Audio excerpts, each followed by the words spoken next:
ফিলিস্তিনের অবরুদ্ধ গাজা উপত্যকার রাফাতে হামলার তারিখ নির্ধারণ করা হয়েছে বলে জানিয়েছেন দখলদার ইসরায়েলের প্রধানমন্ত্রী বেঞ্জামিন নেতানিয়াহু। সোমবার এক ভিডিও বার্তায় নেতানিয়াহু বলেছেন, জয়ের জন্য রাফা অভিযান প্রয়োজনীয়। এই অভিযান হবে। অভিযানের তারিখ নির্ধারিত হয়েছে, তবে নির্দিষ্ট তারিখটি প্রকাশ করেননি নেতানিয়াহু। এদিকে আন্তর্জাতিক সম্প্রদায়গুলো বলছে, যদি রাফাতে কোনো হামলা হয় তাহলে সেখানে বিপর্যয়কর পরিস্থিতির সৃষ্টি হতে পারে। কিন্তু তা সত্ত্বেও রাফাতে স্থল হামলা চালানোর হুমকি দিয়ে যাচ্ছেন নেতানিয়াহু। দখলদার ইসরায়েলের এক কর্মকর্তার নাম গোপন রাখার শর্তে জানিয়েছেন, তারা রাফার সাধারণ মানুষের জন্য 40,000 তাঁবু কিনছেন, যেগুলোতে গাজাবাসীর থাকার ব্যবস্থা করা হবে। ইসরায়েলের সবচেয়ে বড় মিত্র যুক্তরাষ্ট্র রাফাতে হামলার বিরোধিতা করছেন।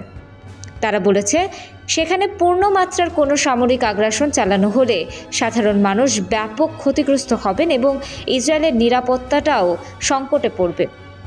নেতানিয়াহু রাফাতে হামলার তারিখ নির্ধারণের কথা বললেও যুক্তরাষ্ট্র জানিয়েছে তারা এ ব্যাপারে অবহিত নয়। মার্কিন পররাষ্ট্র মন্ত্রণালয়ের মুখপাত্র ম্যাথিউ মিলার বলেছেন, রাফাতে হামলার দিনক্ষণ ঠিক করার ব্যাপারে তাদের কোনো কিছু জানায়নি ইসরায়েল।